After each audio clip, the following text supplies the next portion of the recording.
Buenas noches, mi nombre es Félix Enrique Borges Katzin, estudiante de la Universidad Abierta y a Distancia de México. Estamos en la materia de Fisiopatología Aplicada 3 y el día de hoy vamos a exponer acerca de la hemostasia, púrpura trombocitopénica idiopática, enfermedad de von Willebrand, hemofilia A y hemofilia B. Comenzamos con la hemostasia. La hemostasia es el proceso que mantiene la integridad de un sistema circulatorio cerrado y de alta presión después de un daño vascular. Esta se divide en primaria y secundaria. En la primaria se genera un proceso de formación del tapón plaquetario iniciado ante una lesión vascular, llevándose a cabo una estrecha interacción entre el endotelio y la plaqueta. Existe una serie de mecanismos que se desencadenan durante una lesión vascular y que permitirán la formación del tapón hemostático plaquetario.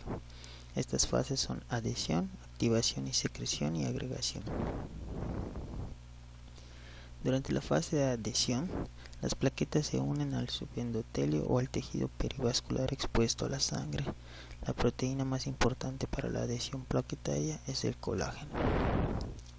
La unión de las plaquetas a las proteínas adhesivas depende de receptores específicos para cada proteína adhesiva en la membrana plaquetaria.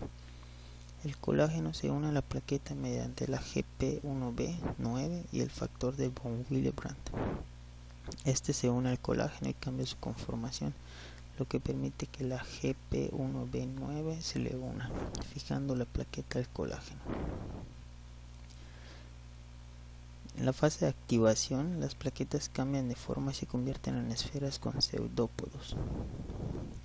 Simultáneamente, en la secreción se genera la secreción plaquetaria de sustancias activas almacenadas en los gránulos. Algunas de ellas son adenosina trifosfato, factor plaquetario 4, calcio, serotonina, factor de crecimiento derivado de plaquetas, factor 5 y fibrinógeno. Algunas de estas sustancias son consideradas agonistas y aceleran la formación del coágulo plaquetario y también de la reparación tisular. En la agregación plaquetaria, el coágulo es una masa de plaquetas degranuladas, empacadas estrechamente y rodeadas de muy poca fibrina. Para la agregación se requiere fibrinógeno y su receptor, la GP2B3A. La membrana de las plaquetas activadas ofrece un ambiente ideal para acelerar la generación de fibrina, al proveer de fosfolípidos necesarios para la formación del coágulo definitivo, principalmente una lipoproteína denominada factor plaquetario 3. Además, la membrana plaquetaria activada tiene otros fosfolípidos ligandos para los factores 5, 8, 9 y 10A.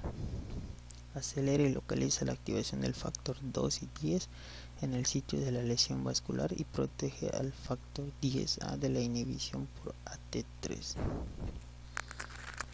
Los agonistas, como se había mencionado, estimulan la unión de unas plaquetas con otras. El reclutamiento de más plaquetas y el crecimiento del coágulo se conoce como la agregación plaquetaria, que es esta etapa de la que platicamos. La hemostasia secundaria comprende la activación del sistema de coagulación. De acuerdo con el modelo celular, se divide en 3 fases: iniciación, amplificación y propagación. En la iniciación, el factor tisular, también conocido como tromboplastina o factor 3, es sintetizado por diferentes tipos celulares y expresado en la membrana celular. Aunque el factor tisular se encuentra localizado en la membrana de las células donde se ha formado, este se puede expresar en una gran variedad de células extravasculares en condiciones normales, además de presentarse en monocitos y células endoteliales en estados inflamatorios. Para que la hemostasia secundaria inicie, debe de existir lesión endotelial que permita al plasma entrar en contacto con el factor tisular expresado en las membranas celulares. El factor 7 es una proteína dependiente de vitamina K producida en el hígado con la vida media más corta de todos los factores procoagulantes y es la única que circula en forma activada y no activada. El factor 7 puede ser activado por los factores 9, 10 y 12A, así como por la trombina, plasmina o la proteasa activadora de factor 7. El factor 7 en el plasma se une estrechamente al factor tisular, activando rápidamente a proteasas procoagulantes y anticoagulantes. El complejo FT7A puede activar el factor 10 y 9. El factor 10 activa el factor 5 y otros proteasas no coagulantes. Sin embargo, puede ser inhibido rápidamente por la vía del inhibidor del factor tisular TFP1 o por la antitrombina 3 AT3 si abandona el ambiente protector de la superficie celular. El factor 7A es protegido de la inactivación a menos que se encuentre unido al FT y su función principal es la de vigilar la circulación y buscar zonas donde se encuentre expuesto el FT para activar la circulación. El factor 10A que permanece en la superficie celular puede combinarse con el factor 5A para producir pequeñas cantidades de trombina, lo cual es un paso importante en la activación plaquetaria y del factor 8 durante la fase de amplificación. Bien, en la fase de amplificación, las pequeñas cantidades de trombina generadas en la fase de iniciación tienen diferentes efectos sobre múltiples áreas de coagulación. La trombina es un potente activador plaquetario a través de la vía de los receptores activados por proteasas. Este periodo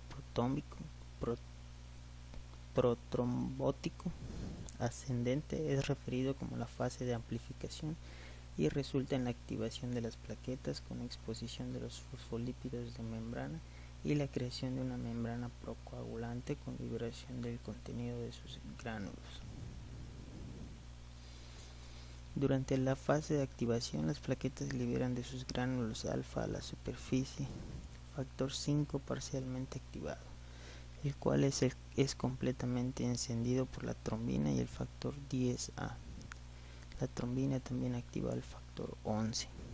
Por otro lado, la trombina escinde el factor von Willebrand del factor 8 para activarlo posteriormente. Las plaquetas reclutadas al sitio de lesión durante esta fase proporcionan fosfolípidos de membrana necesarios para la fase de propagación. En la fase de propagación, bien, como pudimos ver, en la fase de iniciación se activan con éxito los factores 10 y 9, así como cofactores 5 y 7, que fueron activados por la trombina. Después el factor 9A junto con el factor 8A se unieron a la membrana de las plaquetas, formando un complejo de tenasa. Este complejo activa el factor 10, resultando en una rápida formación de 10A y se compone del factor 9A, 8A, 10 y calcio. La mayoría del factor 10A se forma fisiológicamente a través de la acción del complejo de tenasa y no a través de la activación del complejo FT7A. El factor 10A inicia el ensamble del complejo de protrombinasa, el cual es constituido por el factor 5, 10A y calcio.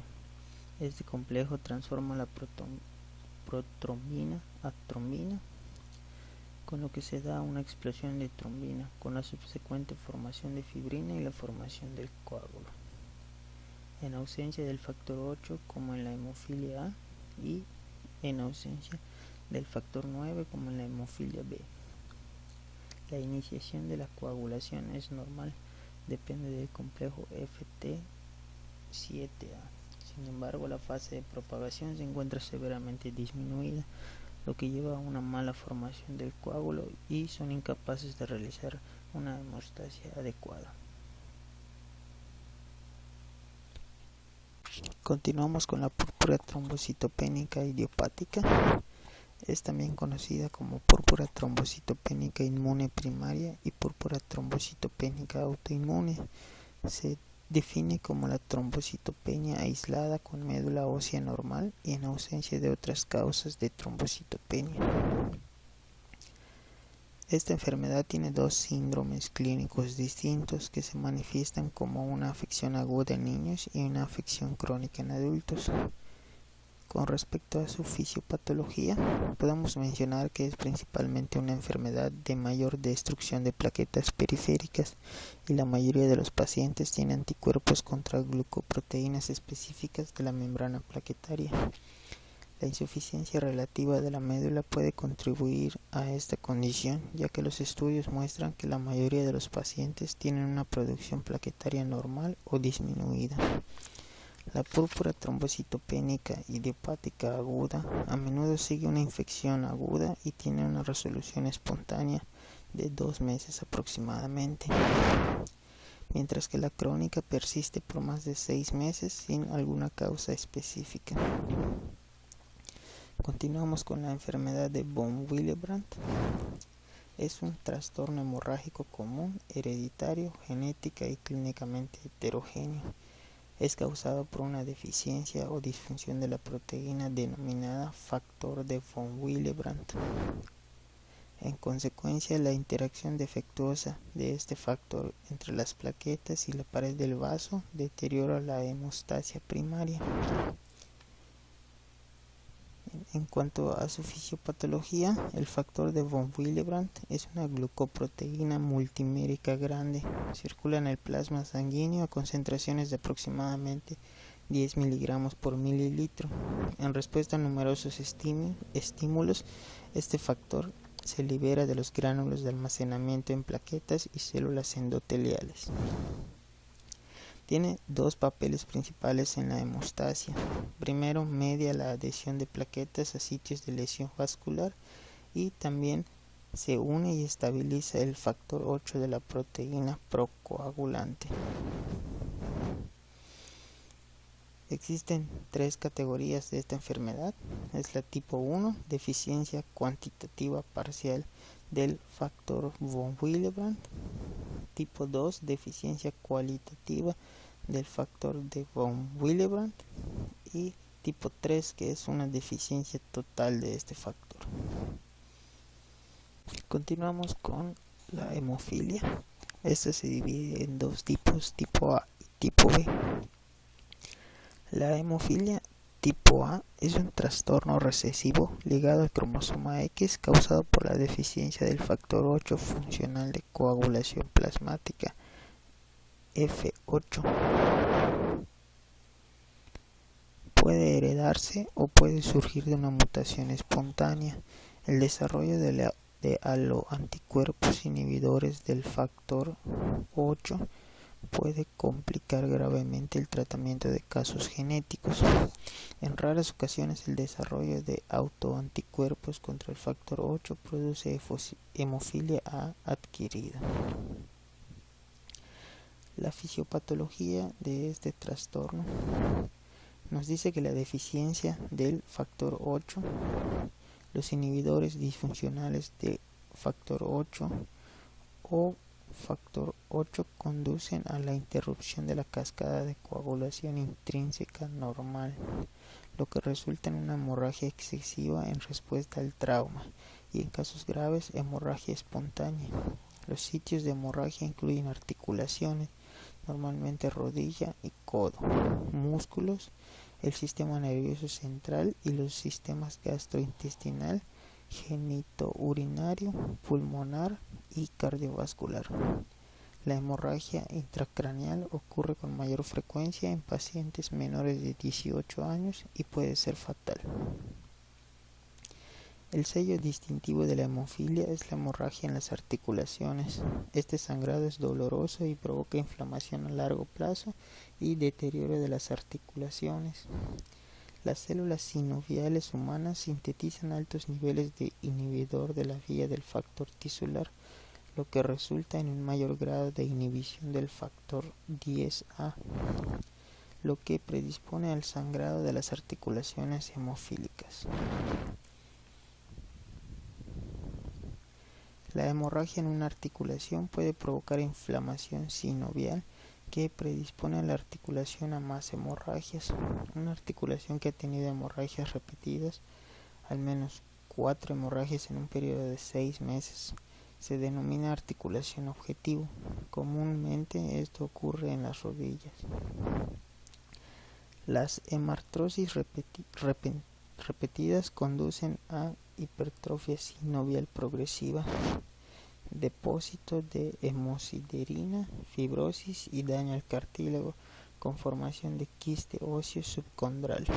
Esto da como resultado deformidades permanentes, desalineación, pérdida de movilidad y extremidades de longitudes desiguales.